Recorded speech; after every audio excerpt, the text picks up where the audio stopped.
Hi everybody, this is Anne-Marie here, and today I'm going to talk about victim and victimiser, which are actually two sides of the same coin. And I wanted to share with you firsthand an experience I've had recently, which showed me how I managed to heal that role, and how the victim role particularly has been a massive role for me in the past, and one I never even knew I was wearing. But what I've learned recently is that if we're victim, we're also victimiser. And that can be quite startling when we hear that. The ego will be affronted completely, saying that's not true. But the thing is about the ego, it wants you to be separate from love, from God, from the universe. That's its job, that's its role. So it will construct many different ways to do that. And one of the most subtler ones is this victimizer role. So I just want to start from the premise of non-duality. And this will help us understand these roles of victim and victimizer. So if we truly believe in the universe, in a higher power, in oneness, in God, in love, in an all-encompassing quantum field, then we will know that this is a oneness. We are part of it. We're not separate from it. And the whole spiritual awakening journey is removing the blocks to that presence of love. And that is our role here, really, whether we know it or not. And if we're on a spiritual awakening journey, this is a big part of it. So if we are one, which I believe we are, part of the universe, of the Creator, then that means we are also one with everybody else. Bob Marley's song, One Love, we can sing it and we can believe it, but can we actually bring it into this reality, into our lives, to actually look at it a little bit closer and to believe, well, if there's just one love and I am part of that, therefore, if I, for example, am the victim, I must therefore be the victimizer, because there's only one. As I said, two sides to the one coin. And this is how we can begin to dismantle this very damaging, corrosive ego belief that we can be either the victim or the victimizer. Both of them are equally damaging to our soul, to our spirit, to our awakening. And it certainly isn't a joyous life when we live in either of those roles, I can assure you. It's not at all joyous. And of course, so therefore, tick to ego, job done, kept us separate, kept us away from love. And it will use a myriad of ways to do that.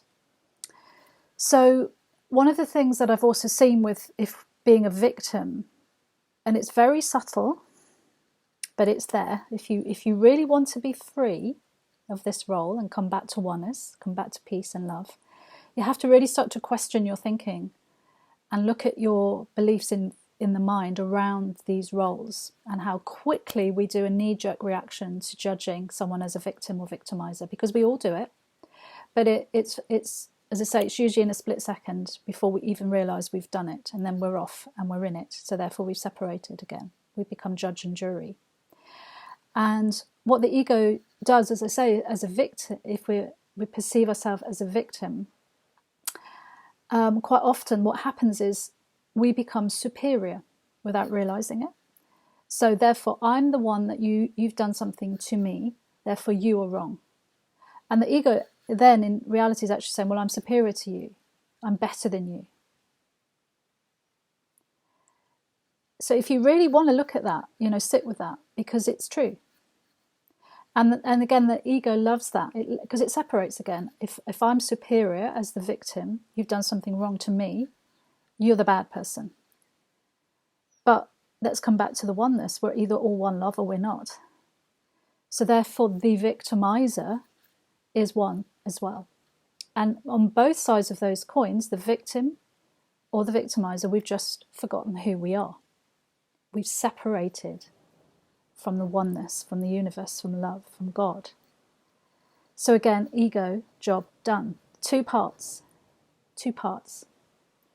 So whenever you see that happening in your life, you can bet your bottom dollar, the dollar of the two sides of the coin, that you've gone into an ego concept.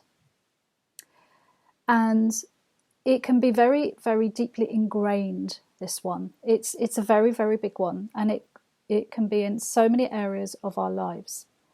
But as I said to you, if you really want to start to have true joy and unconditional love and this oneness, so the joining, to be truly free, then we have to really undo this role of victim-victimizer. You can carry it to your grave if you choose. That's your choice. But if you want this level of freedom in this lifetime, then this is a role that needs to be forgiven and undone. And so I'd like to give you an example of what happened to me recently, which was an amazing opportunity to overcome that role. And I'm not sharing this to say, well, hey, look at me, aren't I good? Aren't I clever? Aren't I superior because I did it?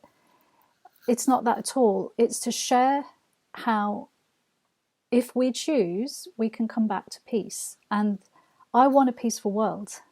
I don't know about you. But this is the importance of choosing to come back to the one love. I'm just going to switch my phone off. I'm coming straight back.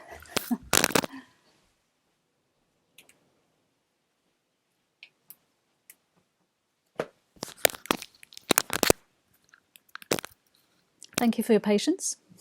I could just hear it going and I didn't want it to go off as I'm continuing. So, yeah, I want to share, as I say, this situation, this scenario that happened. So a few days ago, I chose to make a commitment, if you like, to the potential of going to a spiritual community for a longer stay, as a devotional stay in America. It's been on my mind for months and it just won't go away. So I thought I felt guided to take the next step of at least filling in the application form. And whether it happens or not, I have no idea. And I kind of was okay with that, but I thought this is a step I need to do. So I did that. And I know in the past for me, when I make these big commitments to my awakening, and particularly around traveling as well, it can be a big trigger for me, I get what they call an ego backlash, which means the ego is really not happy that I've made a decision to step forward in that way to my awakening. And then what it does, it will come up with something to tell you that you're wrong, that you shouldn't be doing that, you're crazy, this is not appropriate. And for me, a lot of the times in the past when I did that, the ego backlash would literally floor me. It would just feel excruciating. And it was a lot of the times was around money, the spending of the money to go on these things. But little by little, as the years went on and I started to trust, it became easier and easier, and there's less and less of the ego backlash. But I'm aware of it now, so that when it comes, I can have perspective and I can step back and I can choose to heal it and to soothe it, because it's not the truth. And so I got my ego backlash from this recent step towards this particular possible stay in America. But it came in a slightly different way, which I found quite amazing. It's how the ego wants to get in a way that you won't spot it, but I spotted it. And it showed me very clearly where I then became in a victim role. So what happened was, I think it was even the same day. Yes, it was. So I did the application form sort of mid-afternoon on the Friday. And then a couple of hours later, I was on my laptop and an email came up from my bank. And I clicked on the link because it said I needed to upgrade something or add my phone number or something. I can't remember. And it all looked very, very genuine. And then I clicked a link and I got my phone message to tell me, yeah, this is your once code. And I thought, yeah, this is all pucker. This is all what normally happens with my bank. And then another text said, oh, we need to check something or other. We need to pay, just take a small amount out of your account, which was only like £1.40 or something. And right away, alarm bells went. I thought, no, that's not right. Oh gosh, I think this is a scam. So immediately I called my bank. They verified, yes, that this was a scam. And they'd attempted one payment of nearly £1,000, which the bank had managed to stop, but they'd succeeded in another payment, which was a similar amount of nearly £1,000. And that was out of my account. It was gone. They did everything amazingly. They were brilliant. They closed the online, banking, and then they referred it to, I'm not quite sure what they call it, like the fraud part of their team to investigate and to see if there was potential to get the money back. And so and they said to me, be really aware. They may try to phone you, say they're the police or the bank again. So just be, a little bit more vigilant. So I came off the phone and there was this utter churning in the pit of my belly, which I recognised as that feeling I used to get when I felt, oh my God, I have no money. The money's going to go. What am I going to do?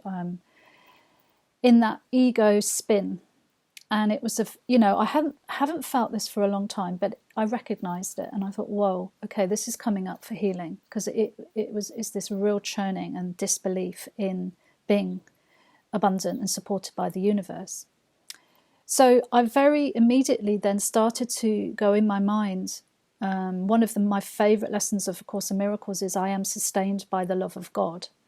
And I truly feel that and believe that. And what that means is in all my needs, in all areas. And that is the supply. It comes from the universe. And this was now an opportunity for me to actually think, well, this is either true or not. So again, the two sides of the coin. I can choose to believe I can lose the money and go into victim, or I can choose to believe, no, I am sustained by the universe and it's ever flowing. And that is the choice I chose. So I had to really start to, in my mind, start to heal that and go over and remember the truth. But there was still this bit of battle going on. The ego is going, well, those bastards, look what they've done, and look, what have you done? You've gone into a scam. I mean, come on, Anne-Marie, what's that about? You never do that. And it was put in the knife in all the directions it could. And I just thought, this is not true. I let it have its voice, and I thought, it's not true. If there's oneness, which is why I started with that those people, whoever they are me. Now, this is quite a high level of spiritual awareness, but it's the truth. It can't be true in one scenario and not in another scenario. It's either the truth or not. And I believe it's the truth. So they are me. It's part of me. So am I going to point a finger at them, which would then be pointed back at me as a victimizer? Because if I'm the victim, then those people that did it are the victimizer. But I can only see that if it's in me. That's the truth as well. So I thought, okay, what do I know that works? Is to see them as they are, a child of God, the same as me. To what the Course as well talks about, overlooking the error. And I chose to overlook the error and see them as me, as a child of God, because it is true. Regardless of what I perceive they've done to me, they're either a child of God or they're not. And they are, because that's the truth. And then I had to do the forgiveness on that. And then in my mind came Byron Katie's The Work as well, which is a powerful process of self-inquiry. And it reminded me of something she shared when something was taken from her. And she said, well, it can't be for me. They must need it more than me. And that is exactly what I felt with this money. And I thought, well, this is obviously not for me.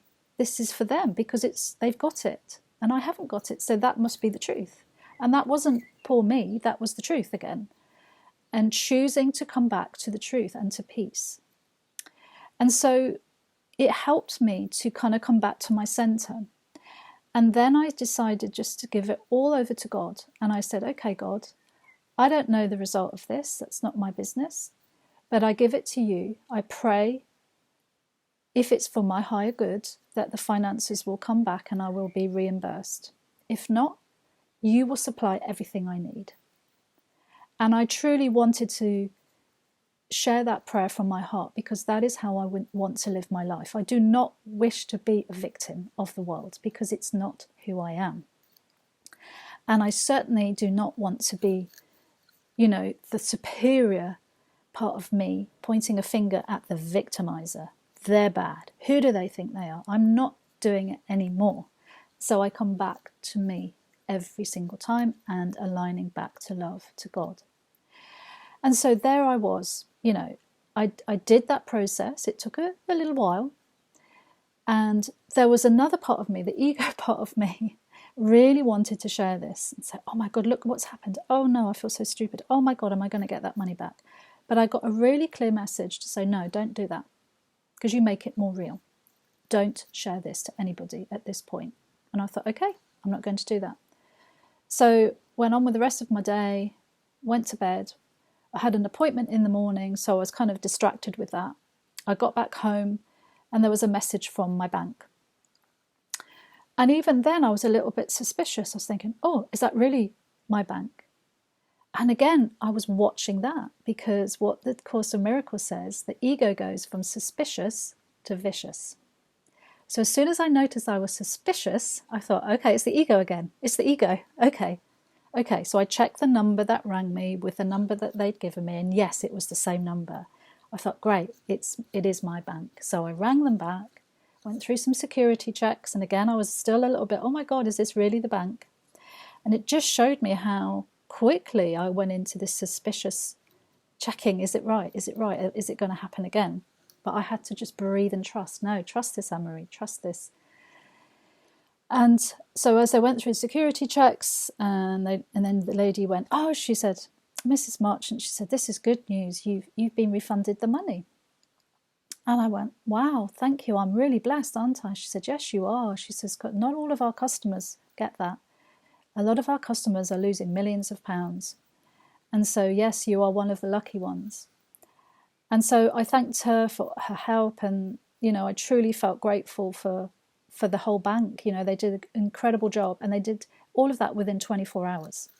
That's good, They were on the case. So again, I was so grateful for everyone at the bank. And I sent loads of love from my heart to all these people that helped me. I came off the phone and I just sat there and I was just blown away. And it showed me so clearly how we can choose how we respond to every situation and every scenario if we're conscious enough and we truly desire peace. And it just really, it blew me away to see how quickly, the scenario came to a conclusion. But more importantly for me is that I didn't completely lose my peace. I had my wobble for sure. But I think then afterwards, as I reflected on it, I could see clearly how I wanted, my prayer has been to overcome being this victim. And it gave me the perfect opportunity, although I didn't quite see it at the time. It was a bit of a blur, to be honest. But as I started to reflect on it, I thought, wow, yeah, how easily the ego will take us into victim or victimizer and point the finger. And the reason I'm sharing this, friends, is, it's no fun being in either of those roles because we're separate, as I said to you. And so it's to be really mindful of where do you play that role of victim and where do you point the finger outwards to other people. And this can be, as I say, very glaringly obvious, like with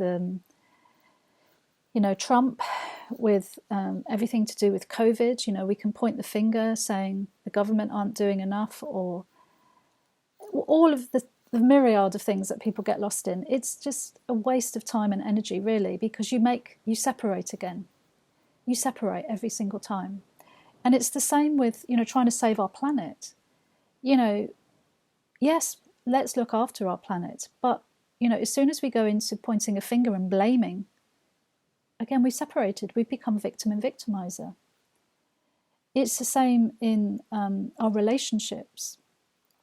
You know, I used to join in with the best of them years ago. You know, oh, do you know what he's just done and what she said? And could you believe that she could behave in that way?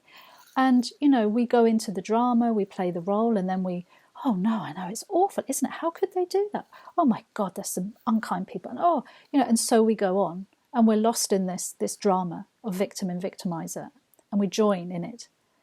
So, you know, make a choice in what you join in. Do you want to join in that, or do you want to join in the oneness of love and peace and forgiveness, and, you know, seeing your brother and your sister as who they truly are, beyond the facade, beyond the persona?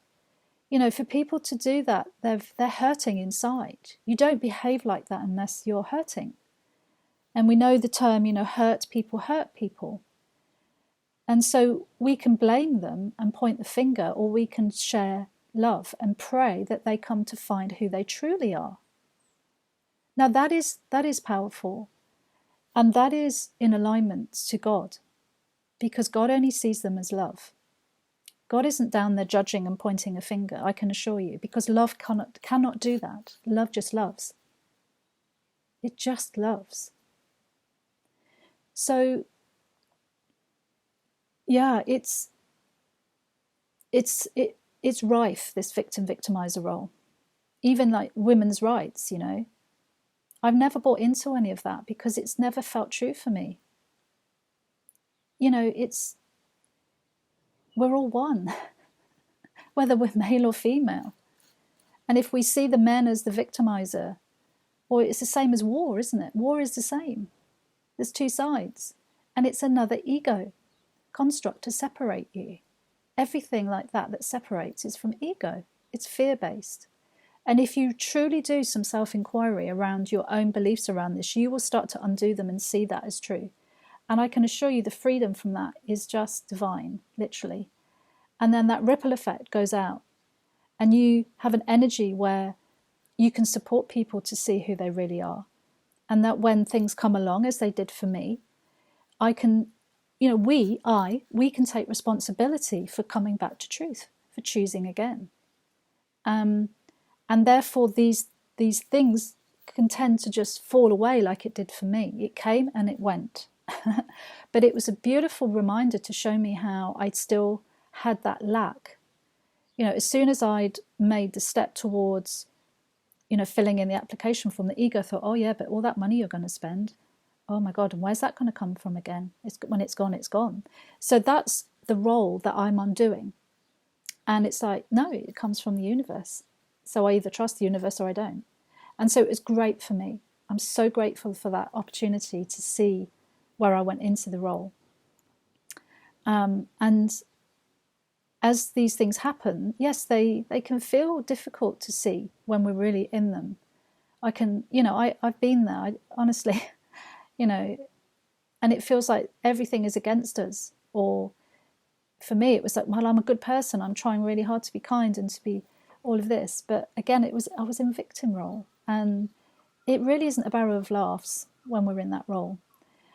So I'd really encourage you to kind of just be really kind to yourself, and when you notice yourself going into that victim or victimizer role and pointing the finger at another or yourself, and choosing again to overlook the error and to come back to oneness, come back to love.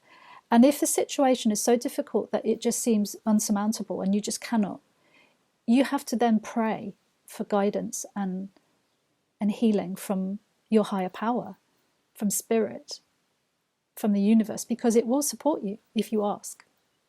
So you don't have to do it on your own. And that's when I did my prayer. You know, I was bringing in God in the bigger power, because I can't do it on my own. And also to reach out if you need support to help you, if you really recognize yourself in that role. And that's something, you know, I work with people and clients all the time. So if it's something you're really looking at and thinking, oh my God, yeah, this is true in me at the moment, and it's not something I like. And, you know, these roles, they go back generations as well, and we pick them up each generation. But in this quickening of awakening, you know, we're just saying, well, come on, you know, are you going to do this work or not? Are you going to heal this or not? And move forward with trust and faith and love. And just as before I say goodbye, I just want to also, what just popped into my mind is when, just after the event had happened, I've got a little bowl of angel cards. There's 52 cards in them, just little one-word words. And I was guided to choose a couple of cards. And the first card that came out was abundance. And then the second card that came out was trust. And it's like, it couldn't be any clearer, could it? I mean, of all of the words that came out, I was just blown away. I just said, thank you, universe. Thank you. You're telling me I am abundant because yes, I am. And you're telling me to trust, and I do. And so, you know, the messages are there, guys. The signs are there, but you've got to be open. You've got to open your mind to let it in. Don't close your mind. Don't be the know-it-all. Please don't do that. You know, be open to be teachable and to be receptive to the love and the guidance, so you can join in that freedom, because it's freedom when we get to that place. So, yeah, it's a big topic. It's a very big topic, and but little by little, as we start to unravel, you know, the old stories, we'll begin to see it a lot clearer, and then you will be a lot more peaceful and adjoined in love, and those roles will just fall away. So I send you so much love, and be kind and gentle to yourself. If you notice this has triggered you or brought some stuff up for you, it's a good thing. It's a good thing. It's showing you that it's coming up for healing. And I pray that you find the way to do that. That's perfect for you, to align to the one love. And that's the place I meet you. So thank you so much. And if you are inspired by this, just send me a message. You know, give me some feedback. I'd love to hear from you. Okay, bye-bye. Have a great day.